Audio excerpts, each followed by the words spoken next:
Is built around a really simple but powerful story. Kiyosaki basically had two dads teaching him about money. There was his own father, who he calls his poor dad, and then there was his best friend's dad, his rich dad. And right from the start, their advice was like night and day. His poor dad, a highly educated man, always said, "The love of money is the root of all evil." But his rich dad, an entrepreneur, would say, no, the lack of money is the root of all evil. I mean, you can't get more opposite than that, right? These weren't just casual disagreements, they were two totally different ways of seeing the world. So this isn't just about different opinions. It's about two completely different mindsets.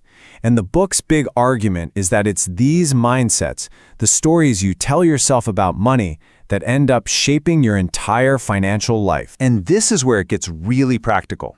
Poor Dad's advice was all about safety. You know the drill. Study hard so you can find a good company to work for. But Rich Dad's advice was about ownership. Study hard so you can find a good company to buy. One path is about finding security within a system. The other is about learning to create your own system. It's a huge difference in how you approach risk and opportunity. This kind of thinking leads directly to one of the book's most famous ideas, the rat race. We've all heard this term, right?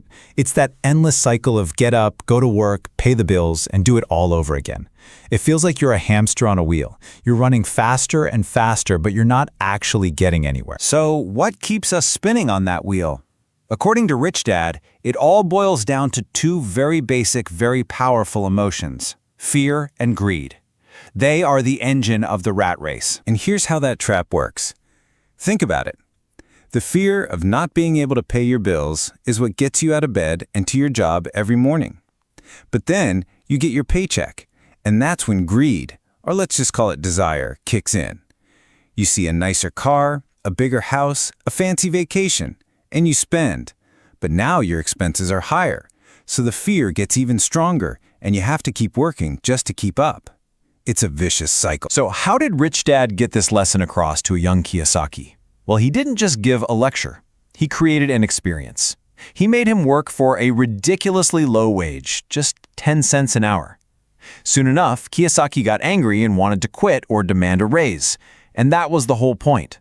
Rich Dad wanted him to feel that frustration so he would be forced to think outside the box, to look for a solution beyond just get paid more. And this quote really sums up the outcome for people who never learn that lesson. They get stuck. They essentially become a slave to their paycheck, and then they blame their boss for their frustration instead of questioning the real problem, the financial trap they're in. So the turning point wasn't a raise. Instead of more money, Rich Dad gave him something way more valuable, an opportunity to start seeing what other people miss.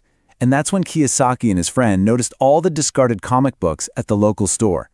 They started a little comic book library for other kids, and just like that, they created their first business. A little machine that made money for them. Okay, so this brings us to the real heart of the book, the big secret. If you want to escape that rat race for good, there is one single, incredibly important rule you absolutely have to understand. And here it is, rule number 1. You must know the difference between an asset and a liability, and then spend your life buying assets. It sounds almost too simple, doesn't it? But Kiyosaki's whole argument is that most people's financial struggles come from the fact that they honestly don't know the real difference between the two. And he just cuts through all the confusing accounting jargon with these dead simple definitions. An asset is anything that puts money in your pocket. A liability is anything that takes money out of your pocket. That's it. That's the whole test. Forget everything else and just ask, which way is the cash flow? Now let's look at the book's most famous and probably most controversial example, your home. Poor Dad's belief was, our home is our biggest asset. But Rich Dad said, no way, my house is a liability. Why? Because every single month, things like the mortgage, property taxes, insurance, and repairs take money out of your pocket. It's a cash drain, not a cash source. So what does this actually look like in practice? Well, we can visualize the entire financial story of a person just by looking at how their money flows. These simple diagrams tell you everything you need to know. First up, a poor person. The story here is a straight line. Income comes in from a job, and it goes right back out to cover basic expenses: rent, food, transportation, taxes. Money in, money out.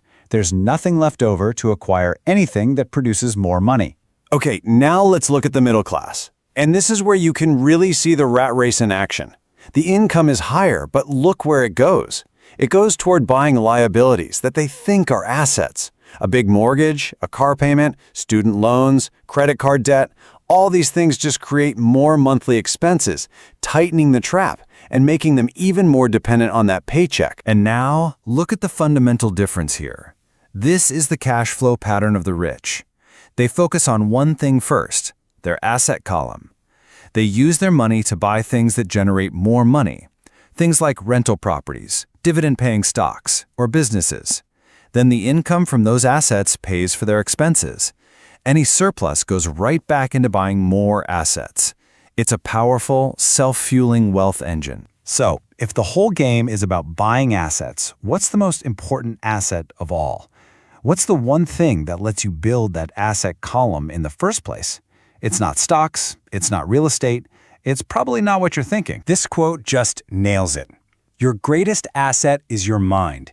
It's your financial intelligence, your ability to see opportunities, solve problems, and create value that actually produces money. You can hand someone a pile of cash, but if they don't have the intelligence to manage and grow it, that money will be gone in no time. And this financial IQ isn't just some fuzzy concept.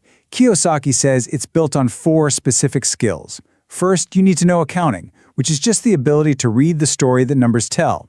Second is investing, the science of making your money work for you. Third is understanding markets, basic supply and demand.